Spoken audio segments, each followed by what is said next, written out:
In this video, we're going to take a quick look at functions in C#. And functions is a construct of programming across the board where you encapsulate your code into like a container, so that way you can use it throughout your code in many different ways. Without going too deep into the description of it, let's go ahead and look at how we can use that inside of our application. So I'm right here inside of Visual Studio 2019, I believe it is, yes. You can use 2016 as well. It'll all work the same. So I'm going to go here to WPF application. You could use a console application for this as well, but I'm going to do the WPF application. I'm going to click here to next. After I click on whether I'm doing a Windows Forms or whether I'm doing WPF application framework, and I will do this one. We won't do the Windows Forms right now. This framework is an older version actually. Let's go ahead and use Core. So I'm clicking on that here.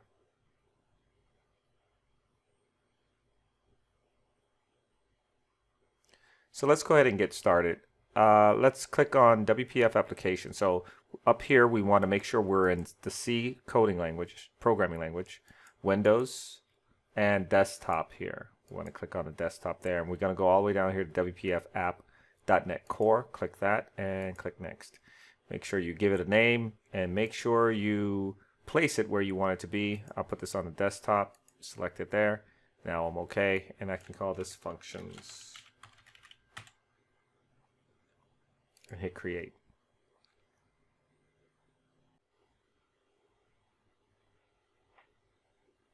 Alright, so here we are inside of Visual Studio, and here we have the working area, and that's the window that will get started here. Over here on our solutions panel, it's going to show us all the files, and as you can see here, this is our project name. We call it functions. This is the solution which holds all of our projects. So I can actually start a new project inside of this solution if I wanted to, and I can have a series of projects all in this one solution. So when I save the solution, I save all those projects. Or you can have one project per solution. It all depends on, the project that you're working on. So here I can go ahead and bring this down. And if I double click on any of these, it will open up in this window.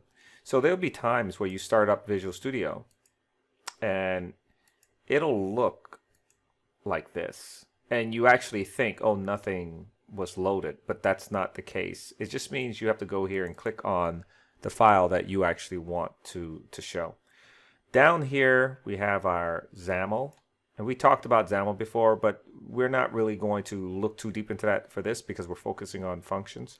But XAML is basically the definition of your user interface. So it defines, just like a website, what is up here. And to give you a quick example, you'll notice down here in the XAML it says window. When I click on that, you notice how the window turns blue? Well, because it's selecting that window. Now watch what happens when I select the grid. It selects the grid within that window. As you can see, this grid is encapsulated by the window. So you see, almost everything in coding is about encapsulating things inside of other things so they can be used. For instance, if I were to go here and drag a button onto this window here, you'll notice down here that this button is now encapsulated inside of the grid. And if I were to remove this code here that was automatically placed by the IDE, that button is gone. So this is what you need to grasp when it comes to functions. Not the XAML part, but the idea of encapsulating, putting code all into a nice neat package so that way it's easily read and easily reused for later on. So before I get coding, let me go ahead and add some kind of label here. So I'm going to go here to labels into my toolbox. I'm going to drag it over here. I'm selecting that label. I'm going to zoom in a little bit. I'm selecting that label and I'm just going to drag it out this way.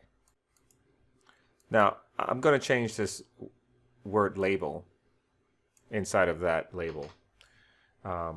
But first, what I have to do is give this a name so I can use it in the code. So I can name this by going down here and adding the keyword name equals and then giving it a name. or I can select it and go over here to the properties. And then in the name area, give it a name. It's both the exact same thing. So I'm going to call this LBL for label. Output.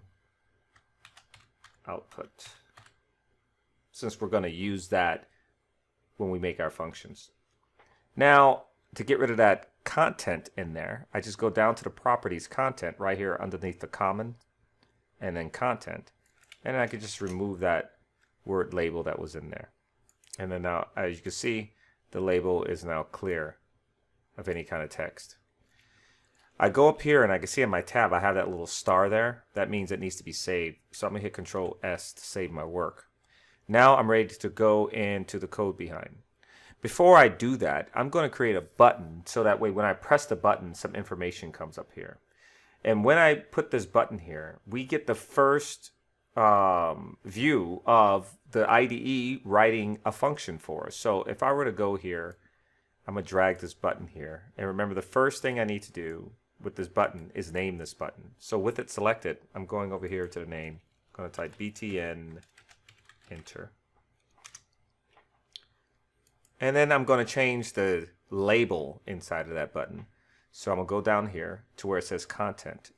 And I'm going to change that to enter.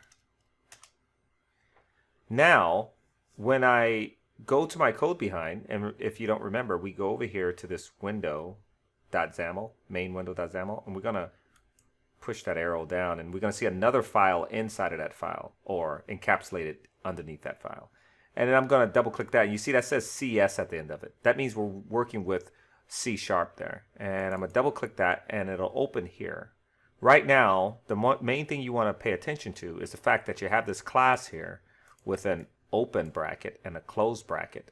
Okay, so that's the open and close, just like the XAML that I showed earlier, encapsulating this part here, which has an open and close bracket, which then has this initialized component here. So this right here is a function. It's a function that the application wrote for us because we're using a window. So this is the main function for the main window. And then we have this class, which is not a function. It just defines everything in a window. So a class is more like an object that defines everything inside of that object. Now, inside a class is always going, that's where you're going to have a function. A function cannot exist outside of a class. So always remember that. So if you make a mistake and do something like this is going to be a problem. Your application is going to crash. And in fact, you see when I did that, it turned red. So always have your functions inside of a class. Now, this class is inside of a namespace. A namespace is not necessarily important for you to understand right now or for you to even use. For instance, I can remove this namespace and everything will still work. The core anatomy here is the class and the functions. So now I added this button, but there's no function connecting that button. When you're using Visual Studio, the easiest way to automatically create a function after you've named something is to double click it. So I'm going to double click that. And if you notice, it wrote this code for me. And this is why we make sure we name it, because not only did it write it for me, it used the name that I gave it, plus it put an underscore .click. And what this means is that it named it so you can understand what this button does, so that it just doesn't say button, which is fine. I mean, this will still work, but this is more readable.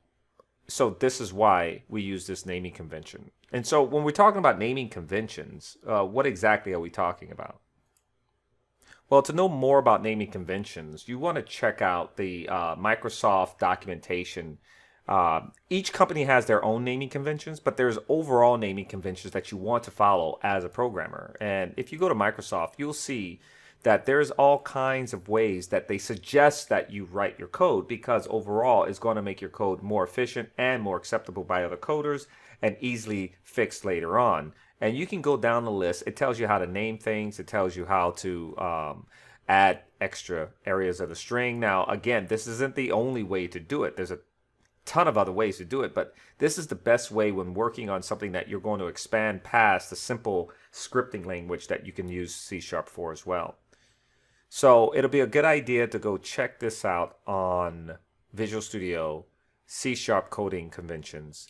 And if you get a job programming, you'll be using this, plus you'll be using the company's coding conventions as well. Now, with that said, that's why we have certain things when we do our naming. So when it says BTN, we don't have to name it that, but due to the rules of naming conventions that actually exist throughout the industry, we do that to make sure it's more readable. Now, without me knowing that this right here is a button, I know it's a button only because of the name, and I know what this is going to be used for its click component. So we have technically, actually, our first function here. Now, what do we want to do with this first function? Well, we want to, when the user clicks this, and this is the sort of verbal setup you want to make for yourself. You want to speak what you want your program to do so you can know what you need to do when you hit start. So I want the user to click on this button and maybe, just for now, have some text go up inside of here, just any text, so I can see it work. And before I do that, I test my program to see that it works. And this is important. Before I add any code, I want to see, just because I added the buttons here, I want to see the buttons and the labels. I want to see the code work without me adding anything else. So I'm going to hit play. I'm going to let it build.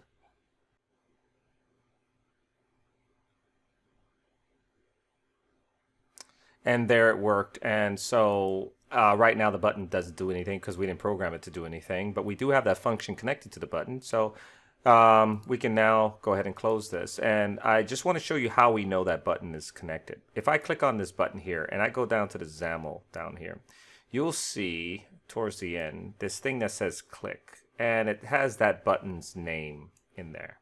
That's one way we can see that this button is connected to this here with the same name. Another way you can see that this button is connected is by going over here to the properties, going over here to events, and right here in the click event, you'll see it says btn enter underscore click. That's how we know. Now, you want to make sure you go right back to the properties so that way you don't get confused later on.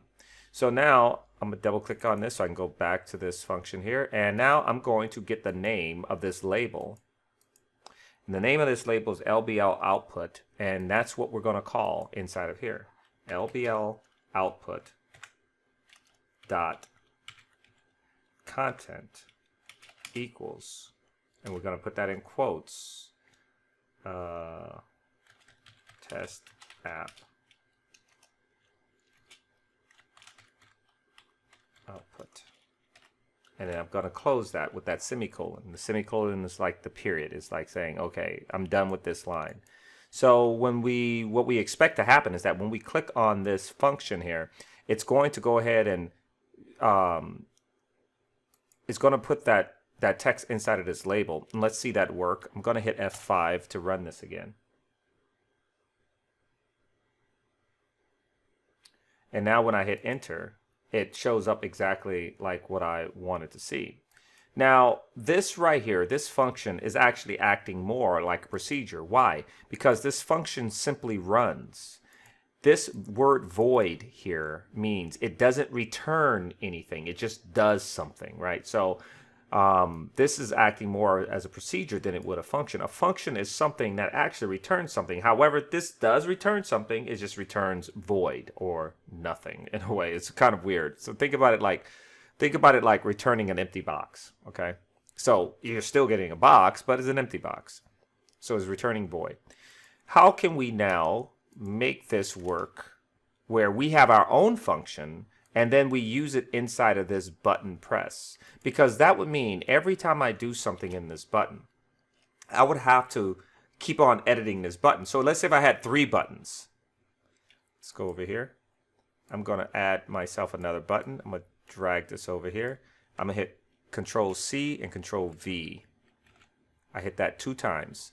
You see down here, you see there's 3 buttons. You don't see it here because they're on top of each other. So I'm going to select the window, and then I'm going to select the button up here, and I'm just going to drag it over, holding Shift. I select it, and I start dragging, then I hold Shift to keep it in place. So the first thing I want to do is rename these buttons. This one will be called BTN Enter 2. And this one over here. Hold on. I'm gonna call this BTN press to keep it completely separate. I'm gonna select this one over here. BTN clear. How about that? All right, so now I have these three buttons. I can't tell which one is which because the label itself. So I'm just gonna click on this and change this to press.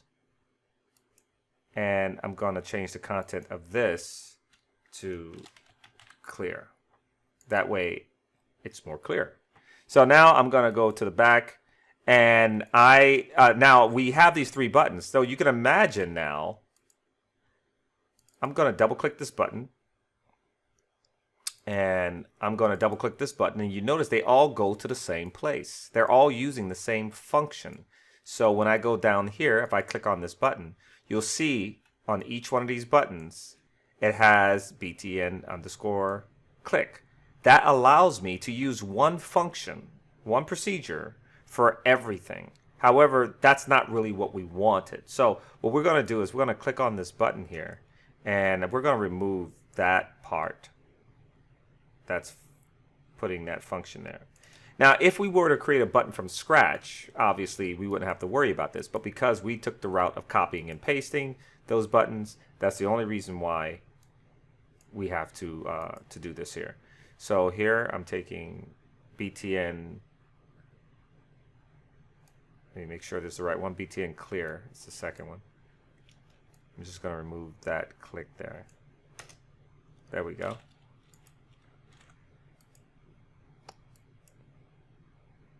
So this button here, and this is why we recheck BTN clear, BTN press, and BTN enter. Good. And so I'm going to double click on this one, and now we have our BTN clear function there. And then I'll double click on this one, and now you see it wrote BTN press because we took away those other ones that was there. So now imagine if I wanted this right here in all of these functions. So I can easily copy and paste it, and if I run it, and in fact, let me make this more so that way we understand it, that it's actually activating.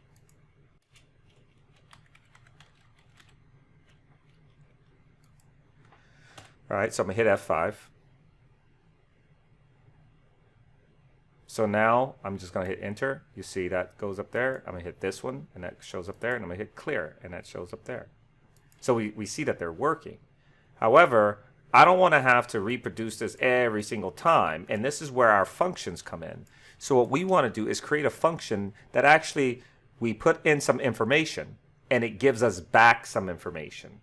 Okay. So here's how we would do that. We basically going to copy these functions in a way, but we're going to give it our own name. We'll call it public, and we want it to return something. We want it to return a string, which is like text. So see, instead of void, we put string, and now we want to give it a name, and it's not going to be a button, so we don't have to put BTN. We just want to put it as output data, something like that. And then we can open and close those brackets, and then open and close those brackets that way. And if you notice, what happens is I actually like making sure I have those open and close brackets first. So one thing you'll notice now, because I put this string here, is that this is a red mark. It's an error, actually, because this function is expecting a return value of a string, a return. These are void, because there's nothing it's returning. It's just doing something. It's not returning anything. So what I have to do inside of this function is make sure I return, even if it's an empty string, return a string, and then you'll notice that's gone. Because I am returning a string, but it's empty. Here, I'm telling it to return nothing. Just do this. Don't return anything. So let's look at how we can use this. We got the anatomy of a function to where you have a return value here, and then the return data here, and then you have these arguments that go inside of here. This one says it doesn't take any arguments, but yet we do want it to take in text. Just like this takes in an object, and it takes in this routed event arguments. So we want to go ahead and create a variable in here that takes text. So we're going to first say string. We're going to call it string, and we're going to call it input, or we can call it value. It's up to you. So now we have this variable called value that when we use our function, whatever we put in the arguments will become that value there. And what do we want to do with this value? We simply want to add it to this button here, this label here, whenever that has been called. Then, actually, no, I'm sorry. We don't want to add, we could do this, obviously. We actually want to just return it for now, just for educational purposes. Okay, so that we can see what's actually happening here. All right, so we take in a value, we simply return it, and then we go up here, and instead of putting label output.content, we're going to call our function output data, and then we're going to give it an argument, which is that text. So now we give it this argument, which is this text. Now what I'm going to do is I'm going to put what's called a I'm going to put this breakpoint right here. And this breakpoint, what this breakpoint is going to do is going to stop the code when it gets to this point. And the reason why I'm doing that is so we can see the code in action as it gets to this function here. Okay, so I'm going to run the application. And I believe it was in this one here, so button click. So when I click on this one, it should jump inside of that code and stop there. And there we go. We're now inside of this code. And now inside of this code, if I click on here, show next statement or step into, you see where it jumped. It jumped to our function here. And I'm going to step into that again. And it jumps down here to the value. And look what the value says. It says the value is equal to test app output something. And that's exactly what we put in there. Now it's going to return that. So I'm going to go to the next one. It goes to this last piece of statement here, and then it jumps back here. And now you can see that the content, LBL output content, equals nothing. And now it's going to put it inside of there. So I'm going to go to the next statement. And I'm going to hit yes. And there it is right there. Now you can see when I put my mouse over it again, you can see it says now the label equals test app output something. And I'm going to click take off that breakpoint, and I'm going to run it naturally. So we know what's going on. And I click on that, and it works exactly the same. So now my button, if I had more buttons, all I need to do is go ahead and call this right here. And that allows me to keep my code extremely clear and encapsulated. I can also add stuff to this.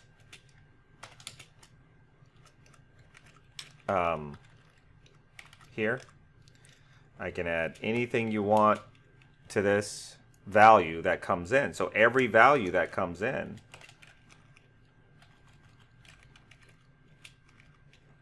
will now have these lines next to it. So I can go ahead now and take this here,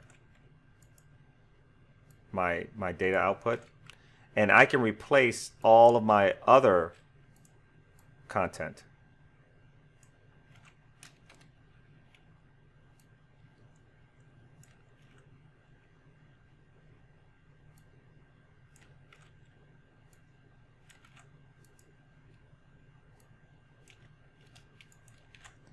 So this will work just the same. Except now, whenever I want to change anything about these, I just need to go to one function to be able to change it. So I'm going to run that. And now when I click it, as you can see, it's adding to all of that. And it's more readable. Why? Because my function says output data. That's exactly what it means. It doesn't just say button press, right? Or button clear or anything like that. Now I can create another function that doesn't return anything. So I'm going to put void, and I'm going to make that called clear. Now, naming convention tells me to capitalize this when it's public. But when it's private, and we'll talk about this later, when it's private, I can start it off with a lowercase. So here, this is public, so I'm going to capitalize this function here. So now what I'm going to do is I'm going to take LBL output.content and I'm going to clear it with an empty string. And now I can take this clear function and put it in the clear button. Here it is right here. So I'm just going to type clear and open and close brackets. There are no arguments, and now let's see that work. So it's going to jump here, go down to this function, and then it's going to execute that command. I'm going to hit functions, hit enter, that, and clear. Perfect. So you can see the sky's actually the limit with this, and it allows your code to be clean. Now, instead of having all this stuff here and a bunch of code there, this button here is clean, and all I need to do is go to this encapsulated clear function and do whatever I want. Now, inside of this here, I can add my story if I want. I can add my story here. And the best thing to do when it comes to these things is if this is a short story and it's about this long, this is not a problem. You can add it here. But you want to get used to encapsulating everything in a way. So I really don't want to type this in here. We're going to talk about these variables later, but we really don't want this typed in here if we want to use it again. So let's, for now, get used to creating a variable to hold that information. So I'm going to create a variable called, it's going to be a string, and it's going to be output text, and that's going to equal that text that I have here.